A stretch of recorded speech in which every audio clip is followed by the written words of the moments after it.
Hello लोगोफोर नोंथांमोना भिडिअखौ विदाउट स्किप फुल नाय दिनै मोनसे टपिकनि सायाव सावरायगोन एबा डिसकास खालामगोन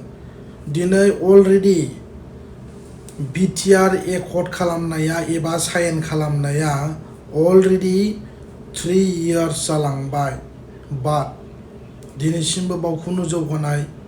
गैया बे सिदा खोथा बेखौ बयबो रायजो राजाया मोनथिगौ नाथाय दुखुनांथाव बाथ्राया बेसो भेरि आनफर्चुनेट दुलाराय बर' फरायसा आफादनि दैदेनगिरि दिपेन बर' बिथां आरो फर्मार प्रेसिडेन्ट अफ ABSU प्रमद बर' बिथाङा दिल्लीयाव साइन खालामनानै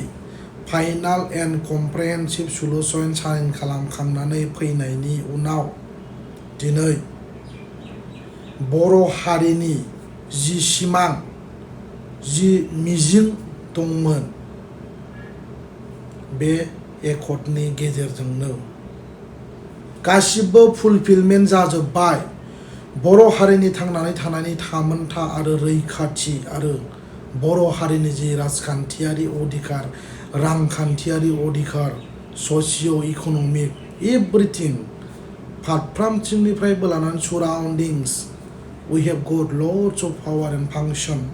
होननानै बिथांमोना बुंदोंमोन From today we don't want separate state Bodoland होननानै बिथांमोना बुंदोंमोन साइन खालामखांनायनि उनाव बड'लेण्ड नांलिया बर' हारिनि जि सिमां मिजिं दंमोन बे एकर्डजोंनो गासिबो फुलफिलमेन्ट जाजोब्बाय सेटिसफाइ जाबाय होननानै बिथांमोना दिल्लीयाव साइन खालामनानै फैदोंमोन मिटिं गिदिर गिदिराव लेक्सार होदोंमोन बिसिबांबा गिदिर एकर्ड जाबाय बिटिआर एकर्ड जाबाय होननानै गोबां ABSUनि दैदेनगिरिफ्रा बुंदोंमोन फैयै फैनानै दिनै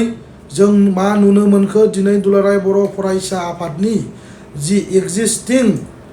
प्रेसिडेन्ट दिपेन बर' बिथाङा दिनैनि दिनाव बुंनो गोनां जादों मानो बुंनो गोनां जाखो 2024 सिगां जुदि बिटिआर एकर्डनि दफा एबा क्लजआव लिरनाय दफाफोरखौ जुदि इमप्लिमेन्टेसन एबा इमप्लिमेन्टेड जुदि खालामाब्ला एगेन ABSUआ सोमावसारगोन एबा सेपारेट स्टेटनि थाखाय राजा लामायाव ओंखारगोन होननानै बिथांमोना बुंनानै लानो गोनां जादों मानो बेबायदि लानो गोनां जाखो मानो बेबायदि बुंनो गोनां जाखो नोंसोर बायदि गोरों गोरा थानानै नोंसोर इसिबां गोरोंनो बुद्धिनि खामानि मावबाय होननानै प्रमद बर'आ बुंलायदोंमोन आरो दुलाराय बर' फरायसा आफादनि माखासे दैदेनगिरिफ्रा बुंदोंमोन दिनैनिफ्राय जोंनो जेबो नांला होननानै बिथांमोना बुंदोंमोन नाथाय बिथांमोना मोनसे टाइमाव जेब्ला बड'लेण्ड आन्दालन खालामदोंमोन डिउरिं डेट टाइम बिथांमोना बुंदोंमोन आनटिल आनलेस जेब्ला जों सेपारेट स्टेट बड'लेण्डनि जि सिमां बड'फानि जि सिमां बे जुदि मोगथां महर मोनागौ मानि कन्टिनिउवासलि मुभमेन्टआ सोलिबाय थागोन होननानै बिथांमोना बुंदोंमोन ABSUनि दैदेनगिरिफ्राबो बुंबोदोंमोन सोरबा प्रमद बर' सोरबा लरेन्स मोना बुंदोंमोन जोंनाव बेबायदि हप्स गैया जों बेबायदि ग्रिडि टाइपनि जों दैदेनगिरि नङा होननानै बिथांमोना बुंदोंमोन दिनै जों मा नुनो मोनखो दिनै नोंसोरो इसिबां गिदिर खोथा बुंबोनानै बास खर'आव गाखोनानै डिभाइड आसाम 50-50 ओरै 50 ओरै 50 लान्था हनानै बडि गंसे लिरनानै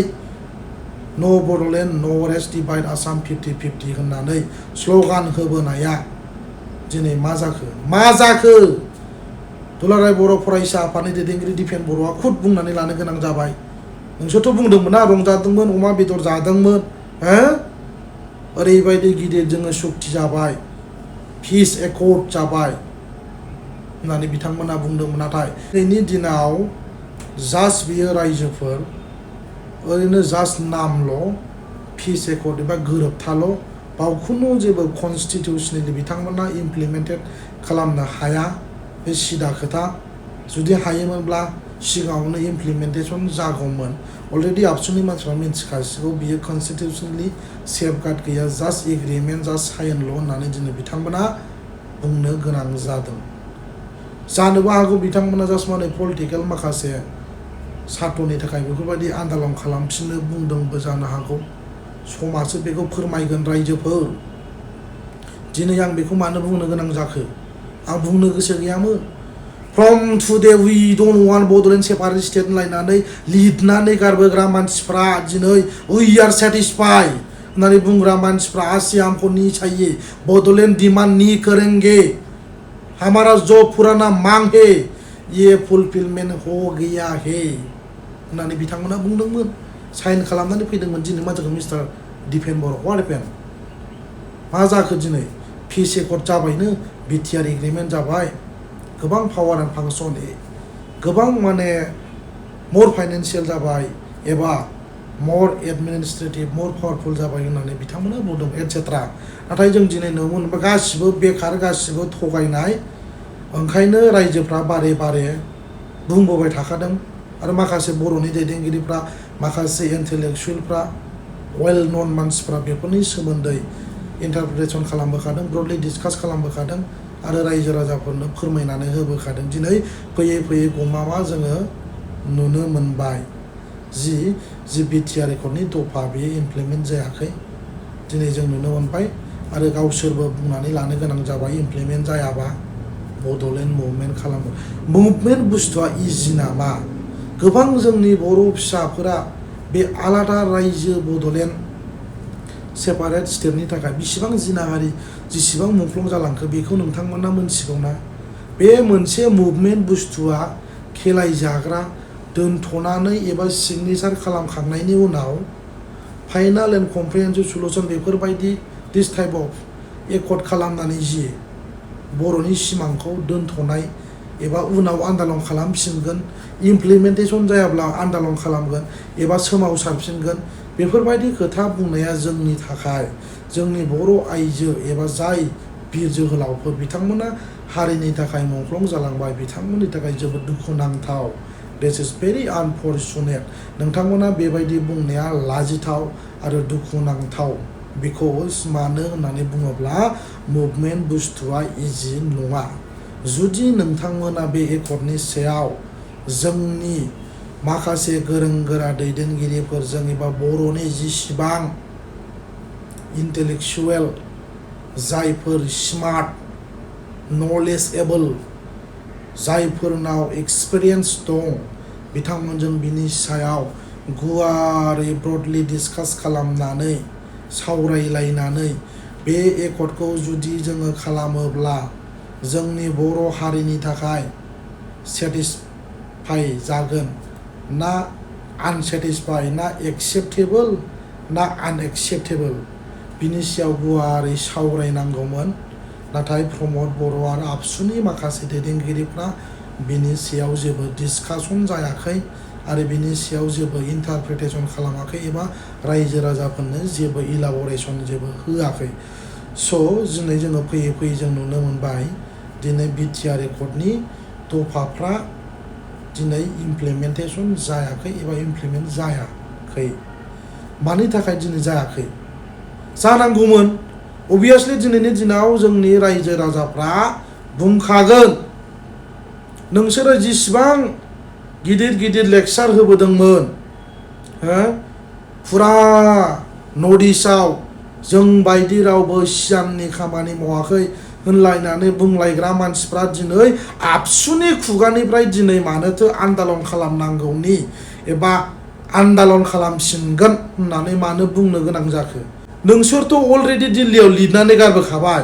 दिनैनिफ्राय बड'लेण्ड नांला होननानै माबोरै नोंथांमोना बेबायदि बुंनो हायो मोनथिखागौ जोंनि दैदेनगिरिफ्राबो जोंनि बर' रायजो राजाफ्रा मोनथिखागौ माने आलादा रायजो सेपारेट स्टेट मोनाब्लानो बर' हारिनि जि सिमां जि मिजिं दं बियो मालाबाबो फुलफिलमेन्ट जाया होननानै बेखौ मोनथिखागौ नोंथांमोना जुदि बेफोरबायदि साडेनलि जुदि एकर्ड खालामामोनब्ला ओरैबायदि लाभलि एकर्ड जागौमोन बेनो लास्ट एकर्ड जागौमोन बर' हारिनि जि सिमां मिजिं दंमोन बिलकुल बे बिटिआर एकर्डनि गेजेरजोंनो एबा पिस एकर्ड एबा जि थामथि एकर्ड बे एकर्डनि गेजेरजोंनो ओरैबायदि माने समायना रमायना एकर्ड जागौमोन, ओरैबायदि वान्डारफुल लाभलि एकर्ड जागौमोन। नाथाय गावजों गावनो माखासे पलिटिकेल लाभालाभ एबा गाव गावनि सिट नागिरनायाव नैबेबायदि थासारिया दिनै फैयै फैनानै ग्रेजुवेलि दिनै जों नुनो मोनबाय रायजोफोर। नाथाय दिनैनि दिनाव आन्दालन खालामनांगौआ इजि नङा। जोंनि बर' हारिनि जि आन्दालन खालामनाय बियो बिसिबांबा गोजौ लेभेलाव थांखाबायमोन आरो जोंनि बर' जाथिफोर बायदि रावबो दिनै नर्थ इस्टआव बेबायदि जोंनि बर' जाथि बायदि आन्दालन डेम'क्रेटिकेलि मुभमेन्ट खालामनो रावबो हायाखै। जोंनि बर' जाथियासो बेबायदि आन्दालन खालामनानै दिन्थिनो हादों एबा सिनायथि मोनदों, रिकगनाइज जादों। बर' हारिनो सानसे नङा सानसे वान डे बिथांमोननि जि सिमां, बिथांमोननि जि साननाय, जि लुबैनाय, जि हास्थायनाय सानसे नङा सानसे मोगथां महर होनांगोन होननानै सेन्ट्रेल सरकार बिथांमोनाबो सानदोंमोन एबा साननो गोनां जादोंमोन। बिथांमोना गमामायै मा लुगैदों, मानि थाखाय बेबायदि खानाय लान्था लान्था हजानानै रेल लामा बास लामा मानो बेबायदि जथेनो गोनां जादों, मानि थाखाय बिथांमोननो फ्रिडम नांगौ, इन्डिपेन्डेन्ट नांगौ, गावसिनि सेल्फ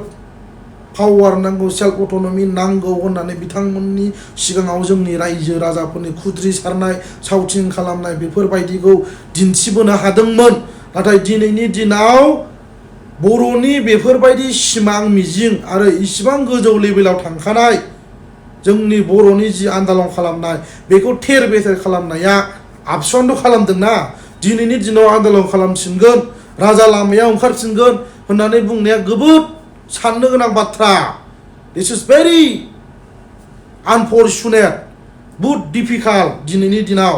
आन्दालन खालामनांगौआ गोबां फोथायदोंमोन, दुलाराय बर' फरायसा आफादखौ आरो प्रमद बर'खौ फोथायबोदोंमोन। जोंनि बर' रायजो राजाफ्रा लेखा गोरोङानो जाया मानो, लेखा रोङियानो जाया मानो, बोराय बेन्थ' सिं गंनाय गामि ओनसोलनि जेसेबां जोंनि बर'नि गोरों गोरा इन्टेलेक्सुवेल मेलेमजिबि बिथांमोन दं,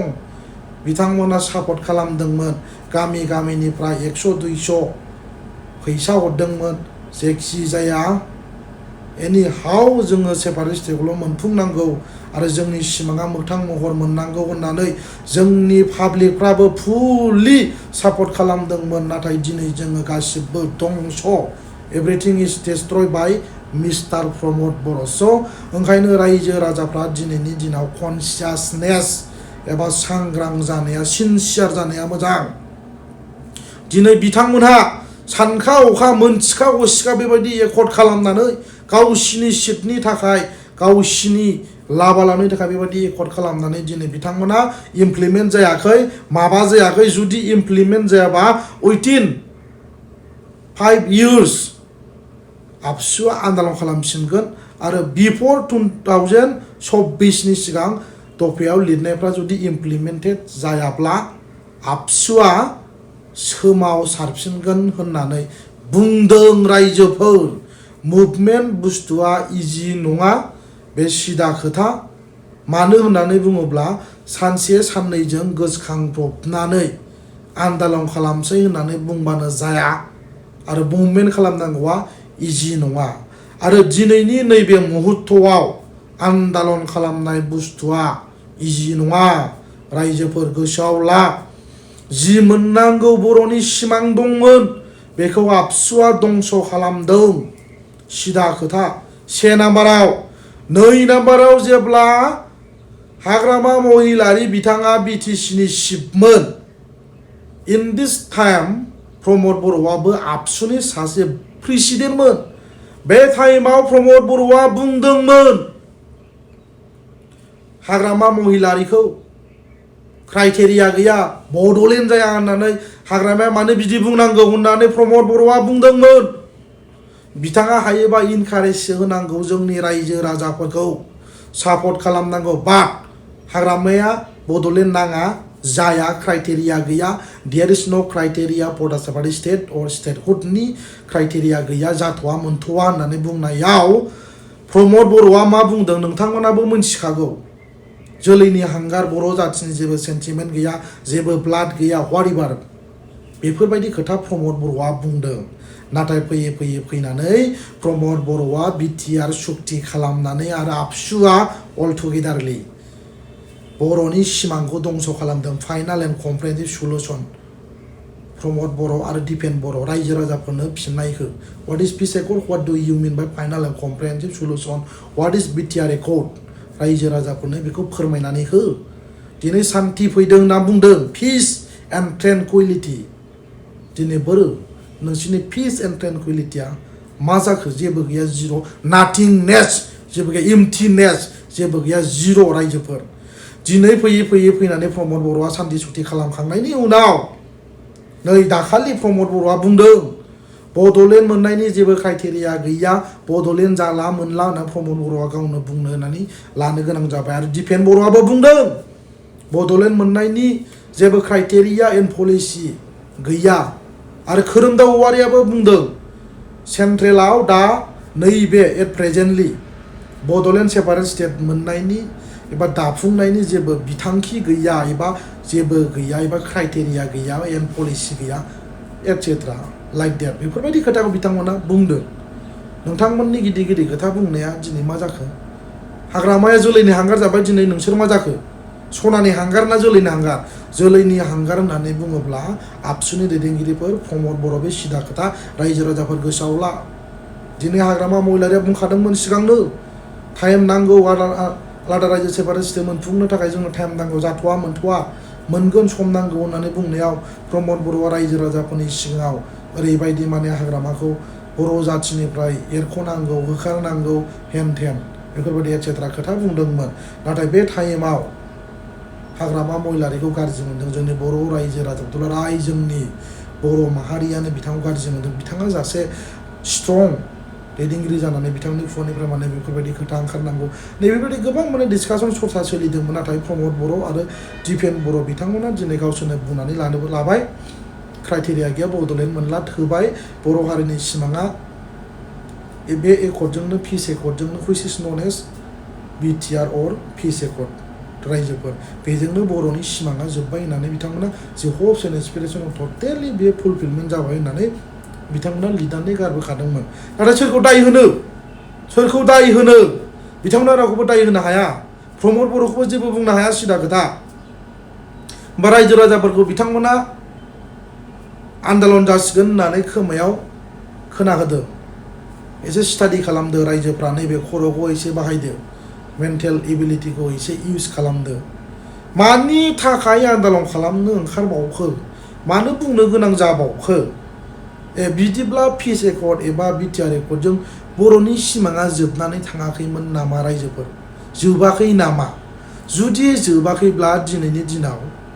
बिथांमोनहा आन्दलन खालामनांगौ जों बयबो बर' रायजो राजाया जयै आन्दलन खालामनांगौ बे सिदा खोथा जेब्ला आलादा रायजो सेपारेट स्टेट मोनगोन जों बयबो उदां इन्डिपेन्डेन्टलि जोङो थानो हागोन रायजोफोर नाथाय बिथांमोना जि बुंदोंमोन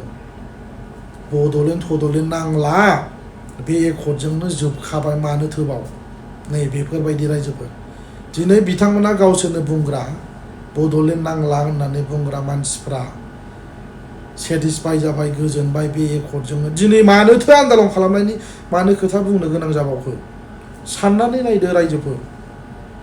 माबायदि टाइपनि एकर्ड खालामखो माबायदि खोथा बुंखो ग्रेजुवेलि जोङो फैयै जों नुनो मोनबाय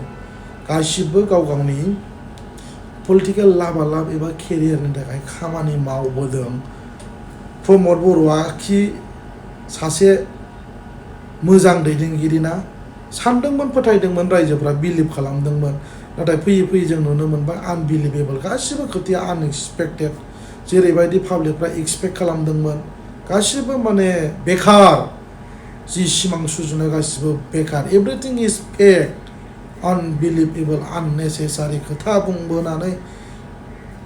दिनै मा खालामखो रायजोफोर नायदो प्रमद बर'खौ जोंनि रायजो राजाफोरा फोथायदोंमोन बे फोथायनायावसो प्रमद बर'खौ सापर्ट खालामदों नाथाय एकर्ड खालामसे खालामदोंबा प्रमद बर'आ आरो थगायबावबाय बिटिसि गैला होननानै बुंबावो डिनाउन्सिं जाबाय रिजेक्टेड जाबाय रायजोफोरना बुङो दिनै जुदि डिनाउन्सिं जादोंब्ला इमप्लिमेन्टआनो जायाखै लाजिनो रोङिफोर हाग्रामा लाबोनाया कनस्टिटिउसनेलि सेफगार्ड दं सिस्टेमेटिकेलि एकर्ड खालामदों नाथाय बिटिआर एकर्डआ जास्ट लिरनाय एग्रिमेन्टल' सान्थि इन्डिभिफोरखौ हाग्रानिफ्राय फैहोनानै माने गोजोन सान्थि सुक्ति नाम लानानै जास्ट एग्रिमेन्ट खालामनायल' देयार इज नो पिस जेबो गोजोननाय गैया रायजो राजाफोर नायदो होनबा साननानै नायदो ओंखायनो रायजोफोर बिथांमोना दिनैनि दिनाव गावसिनि दायखौ बारग'नो थाखाय आबसुआ दुलाराय बर' फरायसा आफादा आन्दालन खालामफिननायनि खोथाखौ बुंनो गोनां जादों मानि थाखाय बुंनो गोनां जादों गावसोरनो एकर्ड खालामनानै फैनानै peace accord final and comprehensive solution sign खालामनानै फैनानै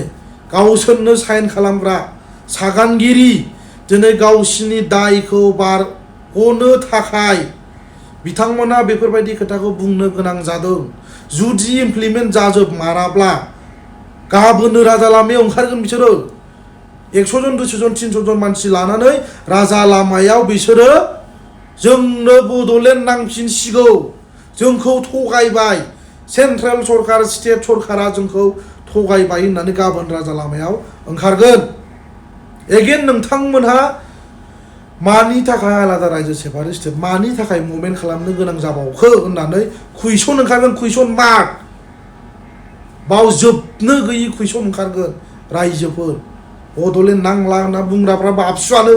साइन खालामना फैग्राबो बिसोरनो दिनै आन्दलन खालामनायनि खोथा बुंनो फैदों लाजिनांगौ फाइनालि आं रायजो राजाखौ थेंक इउ होनो नोंथांमोना बयबो शेयार खालाम